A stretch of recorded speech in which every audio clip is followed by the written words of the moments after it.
ಜನರ ಸ್ಪಂದನೆ ಮತ್ತು ಅತ್ಯಂತ ಉತ್ಸಾಹದಲ್ಲಿ ಜನ ಪಾಲ್ಗೊಳ್ತಾ ಇರೋದನ್ನು ನೋಡಿದಾಗ ಕಾಂಗ್ರೆಸ್ ಸರ್ಕಾರದ ವಿರುದ್ಧ ಜನ ಆಕ್ರೋಶತಗೊಂಡಿರುವಂಥದ್ದು ಅತ್ಯಂತ ಸ್ಪಷ್ಟವಾಗಿ ಗೋಚರಿಸ್ತಾ ಇದೆ. ನಾವು ಇದನ್ನು ಹಗರಣಗಳ ಸರ್ಕಾರ ಅಂತ ಹೇಳಿದ್ವಿ. ಅದನ್ನು ಬೆಂಬಲಿಸಿ ಜನ ಭಾಳ ದೊಡ್ಡ ಪ್ರಮಾಣದಲ್ಲಿ ನಮಗೆ ಪಾದಯಾತ್ರೆಯಲ್ಲಿ ಜನ ಪಾಲ್ಗೊಳ್ತಾ ಇದ್ದಾರೆ, ಬೆಂಬಲಿಸ್ತಾ ಇದ್ದಾರೆ.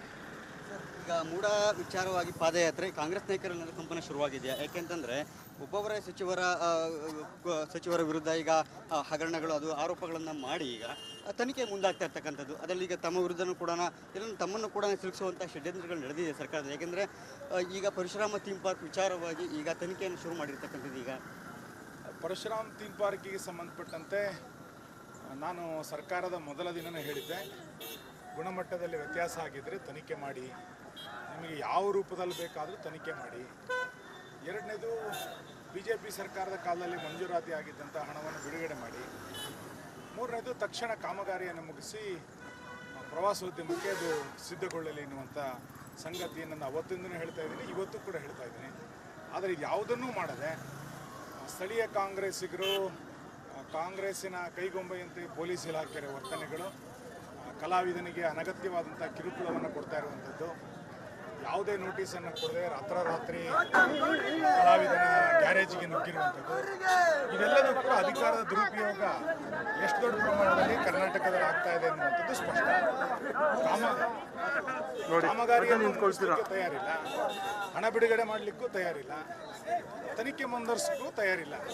ಒಟ್ಟಾರೆ ಪ್ರವಾಸೋದ್ಯಮವನ್ನು ನಾಶ ಮಾಡುವಂಥ ಕಾರ್ಯವನ್ನು ಕಾಂಗ್ರೆಸ್ ಇವತ್ತು ಮಾಡ್ತಾ ಇದೆ. ನಾವು ಇದರ ತನಿಖೆಯನ್ನು ಮಾಡಲಿಕ್ಕೆ ಯಾವುದೇ ವಿರೋಧವನ್ನು ಇಲ್ಲಿಯ ತನಕ ಮಾಡಲೇ ಇಲ್ಲ.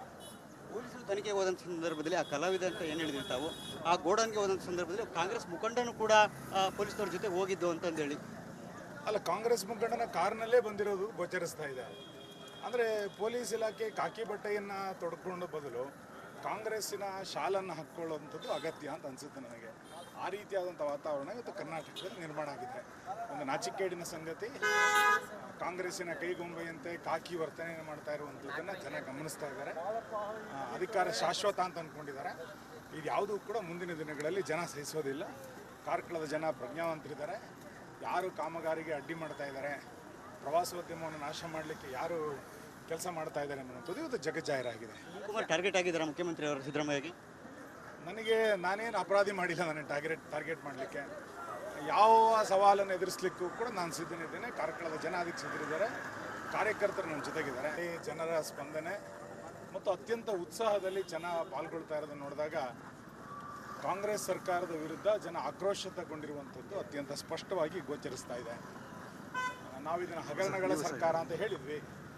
ಅದನ್ನು ಬೆಂಬಲಿಸಿ ಜನ ಭಾಳ ದೊಡ್ಡ ಪ್ರಮಾಣದಲ್ಲಿ ನಮಗೆ ಪಾದಯಾತ್ರೆಯಲ್ಲಿ ಜನ ಪಾಲ್ಗೊಳ್ತಾ ಇದ್ದಾರೆ, ಬೆಂಬಲಿಸ್ತಾ ಇದ್ದಾರೆ. ಈಗ ಮೂಡ ವಿಚಾರವಾಗಿ ಪಾದಯಾತ್ರೆ ಕಾಂಗ್ರೆಸ್ ನಾಯಕರಲ್ಲಿ ಕಂಪನ ಶುರುವಾಗಿದೆಯಾ? ಯಾಕೆಂತಂದರೆ ಒಬ್ಬೊಬ್ಬರ ಸಚಿವರ ವಿರುದ್ಧ ಈಗ ಹಗರಣಗಳು ಅದು ಆರೋಪಗಳನ್ನು ಮಾಡಿ ಈಗ ತನಿಖೆ ಮುಂದಾಗ್ತಾ ಇರ್ತಕ್ಕಂಥದ್ದು. ಅದರಲ್ಲಿ ಈಗ ತಮ್ಮ ವಿರುದ್ಧನೂ ಕೂಡ ತಮ್ಮನ್ನು ಕೂಡ ಸಿಲುಕಿಸುವಂಥ ಷಡ್ಯಂತ್ರಗಳು ನಡೆದಿದೆ ಸರ್ಕಾರದ. ಯಾಕೆಂದರೆ ಈಗ ಪರಶುರಾಮ ಥೀಮ್ ಪಾರ್ಕ್ ವಿಚಾರವಾಗಿ ಈಗ ತನಿಖೆಯನ್ನು ಶುರು ಮಾಡಿರ್ತಕ್ಕಂಥದ್ದು. ಈಗ ಪರಶುರಾಮ್ ಥೀಮ್ ಪಾರ್ಕಿಗೆ ಸಂಬಂಧಪಟ್ಟಂತೆ ನಾನು ಸರ್ಕಾರದ ಮೊದಲ ದಿನವೇ ಹೇಳಿದ್ದೆ, ಗುಣಮಟ್ಟದಲ್ಲಿ ವ್ಯತ್ಯಾಸ ಆಗಿದ್ದರೆ ತನಿಖೆ ಮಾಡಿ, ನಿಮಗೆ ಯಾವ ರೂಪದಲ್ಲಿ ಬೇಕಾದರೂ ತನಿಖೆ ಮಾಡಿ. ಎರಡನೇದು, BJP ಸರ್ಕಾರದ ಕಾಲದಲ್ಲಿ ಮಂಜೂರಾತಿ ಆಗಿದ್ದಂಥ ಹಣವನ್ನು ಬಿಡುಗಡೆ ಮಾಡಿ. ಮೂರನೇದು, ತಕ್ಷಣ ಕಾಮಗಾರಿಯನ್ನು ಮುಗಿಸಿ ಪ್ರವಾಸೋದ್ಯಮಕ್ಕೆ ಅದು ಸಿದ್ಧಗೊಳ್ಳಲಿ ಎನ್ನುವಂಥ ಸಂಗತಿಯನ್ನು ನಾನು ಅವತ್ತಿಂದಲೂ ಹೇಳ್ತಾ ಇದ್ದೀನಿ, ಇವತ್ತು ಕೂಡ ಹೇಳ್ತಾ ಇದ್ದೀನಿ. ಆದರೆ ಇದು ಯಾವುದನ್ನೂ ಮಾಡದೆ ಸ್ಥಳೀಯ ಕಾಂಗ್ರೆಸ್ಸಿಗರು ಕಾಂಗ್ರೆಸ್ಸಿನ ಕೈಗೊಂಬೆಯಂತೆ ಪೊಲೀಸ್ ಇಲಾಖೆಯ ವರ್ತನೆಗಳು, ಕಲಾವಿದನಿಗೆ ಅನಗತ್ಯವಾದಂಥ ಕಿರುಕುಳವನ್ನು ಕೊಡ್ತಾ ಇರುವಂಥದ್ದು, ಯಾವುದೇ ನೋಟಿಸನ್ನು ಕೊಡದೆ ರಾತ್ರೋರಾತ್ರಿ ಕಲಾವಿದನ ಗ್ಯಾರೇಜಿಗೆ ನುಗ್ಗಿರುವಂಥದ್ದು, ಇದೆಲ್ಲದೂ ಕೂಡ ಅಧಿಕಾರದ ದುರುಪಯೋಗ ಎಷ್ಟು ದೊಡ್ಡ ಪ್ರಮಾಣದಲ್ಲಿ ಕರ್ನಾಟಕದಲ್ಲಿ ಆಗ್ತಾ ಇದೆ ಅನ್ನುವಂಥದ್ದು ಸ್ಪಷ್ಟ. ಕಾಮಗಾರಿಯನ್ನು ತಯಾರಿಲ್ಲ, ಹಣ ಬಿಡುಗಡೆ ಮಾಡಲಿಕ್ಕೂ ತಯಾರಿಲ್ಲ, ತನಿಖೆ ಮುಂದುವರಿಸಕ್ಕೂ ತಯಾರಿಲ್ಲ. ಒಟ್ಟಾರೆ ಪ್ರವಾಸೋದ್ಯಮವನ್ನು ನಾಶ ಮಾಡುವಂಥ ಕಾರ್ಯವನ್ನು ಕಾಂಗ್ರೆಸ್ ಇವತ್ತು ಮಾಡ್ತಾ ಇದೆ. ನಾವು ಇದರ ತನಿಖೆಯನ್ನು ಮಾಡಲಿಕ್ಕೆ ಯಾವುದೇ ವಿರೋಧವನ್ನು ಇಲ್ಲಿಯ ತನಕ ಮಾಡಲೇ ಇಲ್ಲ.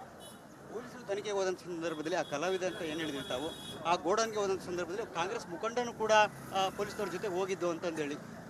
ಅಲ್ಲ, ಕಾಂಗ್ರೆಸ್ ಮುಖಂಡನ ಕಾರ್ನಲ್ಲೇ ಬಂದಿರೋದು ಗೋಚರಿಸ್ತಾ ಇದೆ. ಅಂದರೆ ಪೊಲೀಸ್ ಇಲಾಖೆ ಕಾಕಿ ಬಟ್ಟೆಯನ್ನು ತೊಡ್ಕೊಂಡು ಬದಲು ಕಾಂಗ್ರೆಸ್ಸಿನ ಶಾಲನ್ನು ಹಾಕ್ಕೊಳ್ಳುವಂಥದ್ದು ಅಗತ್ಯ ಅಂತ ಅನಿಸುತ್ತೆ ನನಗೆ. ಆ ರೀತಿಯಾದಂಥ ವಾತಾವರಣ ಇವತ್ತು ಕರ್ನಾಟಕದಲ್ಲಿ ನಿರ್ಮಾಣ ಆಗಿದೆ. ಒಂದು ನಾಚಿಕೆಗೇಡಿನ ಸಂಗತಿ, ಕಾಂಗ್ರೆಸ್ಸಿನ ಕೈಗೊಂಬೆಯಂತೆ ಕಾಕಿ ವರ್ತನೆ ಮಾಡ್ತಾ ಇರುವಂಥದ್ದನ್ನು ಜನ ಗಮನಿಸ್ತಾ ಇದ್ದಾರೆ. ಅಧಿಕಾರ ಶಾಶ್ವತ ಅಂತ ಅಂದ್ಕೊಂಡಿದ್ದಾರೆ. ಇದು ಯಾವುದೂ ಕೂಡ ಮುಂದಿನ ದಿನಗಳಲ್ಲಿ ಜನ ಸಹಿಸೋದಿಲ್ಲ. ಕಾರ್ಕಳದ ಜನ ಪ್ರಜ್ಞಾವಂತರಿದ್ದಾರೆ. ಯಾರು ಕಾಮಗಾರಿಗೆ ಅಡ್ಡಿ ಮಾಡ್ತಾ ಇದ್ದಾರೆ, ಪ್ರವಾಸೋದ್ಯಮವನ್ನು ನಾಶ ಮಾಡಲಿಕ್ಕೆ ಯಾರು ಕೆಲಸ ಮಾಡ್ತಾ ಇದ್ದಾರೆ ಅನ್ನುವಂಥದ್ದು ಇವತ್ತು ಜಗಜ್ಜಾಹೀರಾಗಿದೆ.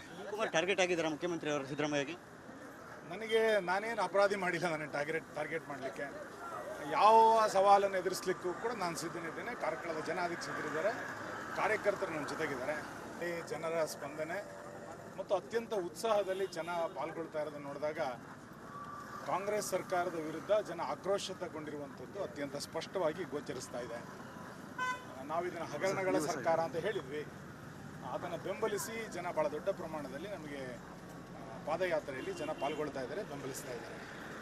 ಈಗ ಮೂಡ ವಿಚಾರವಾಗಿ ಪಾದಯಾತ್ರೆ ಕಾಂಗ್ರೆಸ್ ನಾಯಕರಲ್ಲಿ ಕಂಪನ ಶುರುವಾಗಿದೆಯಾ? ಯಾಕೆಂತಂದರೆ ಒಬ್ಬೊಬ್ಬರೇ ಸಚಿವರ ವಿರುದ್ಧ ಈಗ ಹಗರಣಗಳು ಅದು ಆರೋಪಗಳನ್ನು ಮಾಡಿ ಈಗ ತನಿಖೆ ಮುಂದಾಗ್ತಾ ಇರ್ತಕ್ಕಂಥದ್ದು. ಅದರಲ್ಲಿ ಈಗ ತಮ್ಮ ವಿರುದ್ಧನೂ ಕೂಡ ತಮ್ಮನ್ನು ಕೂಡ ಸಿಲುಕಿಸುವಂಥ ಷಡ್ಯಂತ್ರಗಳು ನಡೆದಿದೆ ಸರ್ಕಾರದ. ಯಾಕೆಂದರೆ ಈಗ ಪರಶುರಾಮ ಥೀಮ್ ಪಾರ್ಕ್ ವಿಚಾರವಾಗಿ ಈಗ ತನಿಖೆಯನ್ನು ಶುರು ಮಾಡಿರ್ತಕ್ಕಂಥದ್ದು. ಈಗ ಪರಶುರಾಮ್ ಥೀಮ್ ಪಾರ್ಕಿಗೆ ಸಂಬಂಧಪಟ್ಟಂತೆ ನಾನು ಸರ್ಕಾರದ ಮೊದಲ ದಿನನೇ ಹೇಳಿದ್ದೆ, ಗುಣಮಟ್ಟದಲ್ಲಿ ವ್ಯತ್ಯಾಸ ಆಗಿದ್ದರೆ ತನಿಖೆ ಮಾಡಿ, ನಿಮಗೆ ಯಾವ ರೂಪದಲ್ಲಿ ಬೇಕಾದರೂ ತನಿಖೆ ಮಾಡಿ.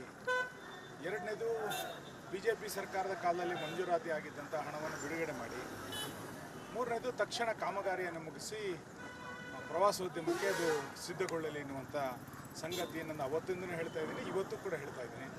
ಆದರೆ ಇದು ಯಾವುದನ್ನೂ ಮಾಡದೆ ಸ್ಥಳೀಯ ಕಾಂಗ್ರೆಸ್ಸಿಗರು ಕಾಂಗ್ರೆಸ್ಸಿನ ಕೈಗೊಂಬೆಯಂತೆ ಪೊಲೀಸ್ ಇಲಾಖೆಯ ವರ್ತನೆಗಳು, ಕಲಾವಿದನಿಗೆ ಅನಗತ್ಯವಾದಂಥ ಕಿರುಕುಳವನ್ನು ಕೊಡ್ತಾ ಇರುವಂಥದ್ದು, ಯಾವುದೇ ನೋಟಿಸನ್ನು ಕೊಡದೆ ರಾತ್ರೋರಾತ್ರಿ ಕಲಾವಿದನ ಗ್ಯಾರೇಜಿಗೆ ನುಗ್ಗಿರುವಂಥದ್ದು, ಇದೆಲ್ಲದೂ ಕೂಡ ಅಧಿಕಾರದ ದುರುಪಯೋಗ ಎಷ್ಟು ದೊಡ್ಡ ಪ್ರಮಾಣದಲ್ಲಿ ಕರ್ನಾಟಕದಲ್ಲಿ ಆಗ್ತಾ ಇದೆ ಅನ್ನುವಂಥದ್ದು ಸ್ಪಷ್ಟ.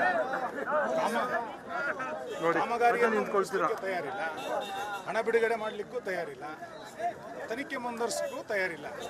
ಒಟ್ಟಾರೆ ಪ್ರವಾಸೋದ್ಯಮವನ್ನು ನಾಶ ಮಾಡುವಂಥ ಕಾರ್ಯವನ್ನು ಕಾಂಗ್ರೆಸ್ ಇವತ್ತು ಮಾಡ್ತಾ ಇದೆ. ನಾವು ಇದರ ತನಿಖೆಯನ್ನು ಮಾಡಲಿಕ್ಕೆ ಯಾವುದೇ ವಿರೋಧವನ್ನು ಇಲ್ಲಿಯ ತನಕ ಮಾಡಲೇ ಇಲ್ಲ. ಪೊಲೀಸರು ತನಿಖೆಗೆ ಹೋದಂಥ ಸಂದರ್ಭದಲ್ಲಿ ಆ ಕಲಾವಿದ ಅಂತ ಏನು ಹೇಳಿದಿರ್ತಾವು, ಆ ಗೋಡನ್ಗೆ ಹೋದಂಥ ಸಂದರ್ಭದಲ್ಲಿ ಕಾಂಗ್ರೆಸ್ ಮುಖಂಡನೂ ಕೂಡ ಪೊಲೀಸರ ಜೊತೆ ಹೋಗಿದ್ದು ಅಂತಂದೇಳಿ. ಅಲ್ಲ, ಕಾಂಗ್ರೆಸ್ ಮುಖಂಡನ ಕಾರ್ನಲ್ಲೇ ಬಂದಿರೋದು ಗೋಚರಿಸ್ತಾ ಇದೆ. ಅಂದರೆ ಪೊಲೀಸ್ ಇಲಾಖೆ ಕಾಕಿ ಬಟ್ಟೆಯನ್ನು ತೊಡ್ಕೊಂಡು ಬದಲು ಕಾಂಗ್ರೆಸ್ಸಿನ ಶಾಲನ್ನು ಹಾಕ್ಕೊಳ್ಳುವಂಥದ್ದು ಅಗತ್ಯ ಅಂತ ಅನಿಸುತ್ತೆ ನನಗೆ. ಆ ರೀತಿಯಾದಂಥ ವಾತಾವರಣ ಇವತ್ತು ಕರ್ನಾಟಕದಲ್ಲಿ ನಿರ್ಮಾಣ ಆಗಿದೆ. ಒಂದು ನಾಚಿಕೆಗೇಡಿನ ಸಂಗತಿ, ಕಾಂಗ್ರೆಸ್ಸಿನ ಕೈಗೊಂಬೆಯಂತೆ ಕಾಕಿ ವರ್ತನೆ ಮಾಡ್ತಾ ಇರುವಂಥದ್ದನ್ನು ಜನ ಗಮನಿಸ್ತಾ ಇದ್ದಾರೆ. ಅಧಿಕಾರ ಶಾಶ್ವತ ಅಂತ ಅಂದ್ಕೊಂಡಿದ್ದಾರೆ. ಇದು ಯಾವುದೂ ಕೂಡ ಮುಂದಿನ ದಿನಗಳಲ್ಲಿ ಜನ ಸಹಿಸೋದಿಲ್ಲ. ಕಾರ್ಕಳದ ಜನ ಪ್ರಜ್ಞಾವಂತರಿದ್ದಾರೆ. ಯಾರು ಕಾಮಗಾರಿಗೆ ಅಡ್ಡಿ ಮಾಡ್ತಾ ಇದ್ದಾರೆ, ಪ್ರವಾಸೋದ್ಯಮವನ್ನು ನಾಶ ಮಾಡಲಿಕ್ಕೆ ಯಾರು ಕೆಲಸ ಮಾಡ್ತಾ ಇದ್ದಾರೆ ಅನ್ನುವಂಥದ್ದು ಇವತ್ತು ಜಗಜ್ಜಾಹೀರಾಗಿದೆ. ಕುಮಾರ್ ಟಾರ್ಗೆಟ್ ಆಗಿದ್ದಾರೆ ಮುಖ್ಯಮಂತ್ರಿ ಅವರು ಸಿದ್ದರಾಮಯ್ಯಗೆ. ನಾನೇನು ಅಪರಾಧಿ ಮಾಡಿಲ್ಲ, ನನ್ನ ಟಾರ್ಗೆಟ್ ಮಾಡಲಿಕ್ಕೆ. ಯಾವ ಸವಾಲನ್ನು ಎದುರಿಸಲಿಕ್ಕೂ ಕೂಡ ನಾನು ಸಿದ್ಧನಿದ್ದೇನೆ. ಕಾರ್ಕಳದ ಜನ ಅದಕ್ಕೆ ಸಿದ್ಧರಿದ್ದಾರೆ. ಕಾರ್ಯಕರ್ತರು ನನ್ನ ಜೊತೆ